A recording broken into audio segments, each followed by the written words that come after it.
Hey guys, in this how-to video, I'll be showing you how to use Permatex RTV to create a leak-free gasket. It's very important that we use the correct RTV for the job.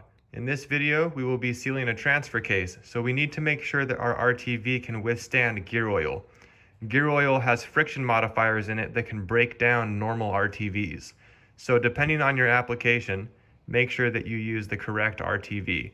There are a lot of different RTVs to choose from, and you can determine which one fits your application by looking on their website or checking out the RTVs in the store. Also, a lot of manufacturers offer their own RTV as well. For example, this is Toyota Seal Packing, specifically made for transaxle and transfer case use. Normally, this is what I'd use in this application since we are sealing Toyota transfer cases, but this tube has gone bad. So instead, we're going to use this Permatex gasket maker. The first thing that we need to do is make sure that both mating surfaces are very clean. So this one's clean-ish, not quite clean enough, but this surface over here is looking good. So a good way to clean your surface and remove old material is a razor blade. So what you can do is you can hold the razor blade like this and softly move it in this fashion to scrape off the old gasket material. Really take your time to get the mating surfaces clean. It's worth mentioning that the cleaner that you use should leave no residue. If you have a solvent that leaves a residue, you might not get a good seal. So as you can see, this is a lot cleaner than it was before, and I feel confident that the surface is clean enough to make a great seal.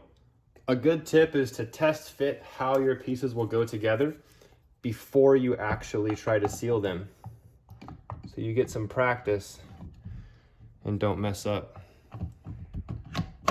when you're actually trying to fit the pieces together. Okay, so now we're ready to apply the RTV.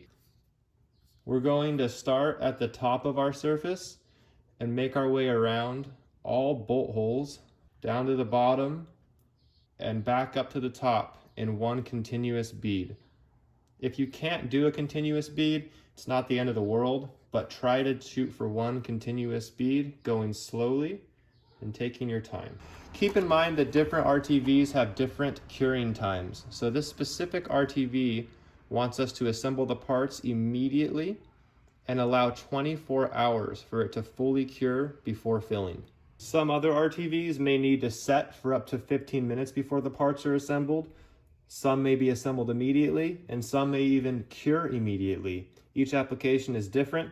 Make sure you read the instructions on the back of your label. Okay, we are now going to start applying the RTV, starting at the top and working our way around.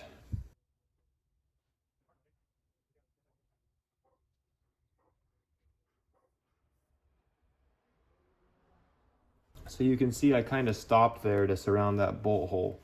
That's okay, because once we get this thing assembled, the RTV will get squished together and kind of squeezed to fill in any voids or areas that we may have missed. I'm putting a little bit more at the bottom here because this is really where I don't want it to leak.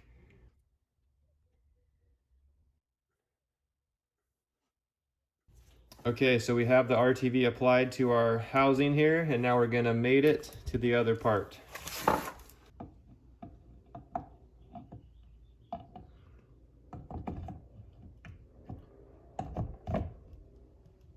We have to slightly tap ours on with a hammer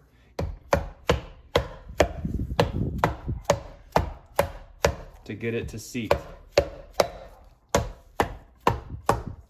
Just like that.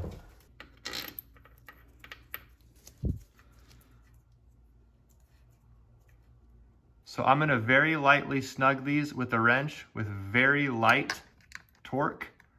See, I'm holding the wrench all the way at the head just to get this sealant to start squeezing out just a little bit. Like that. And then we're gonna let it sit for 1 hour and then fully tighten it. Also, keep in mind that any amount that's squeezed out on the outside is also on the inside. So be mindful of how thick of a bead you run. If this were something like an oil pan, I would recommend a slightly thinner bead, as these pieces can break off in your oil pan and get sucked up by your oil pickup tube. So you can see we have a consistent bead of sealant all the way around this thing with the bolts lightly tightened. That's what you want to see. All you have to do now is wait whatever the specified time is on the instructions for your RTV, and then come back and tighten this thing up to torque specifications. Then you're good to go.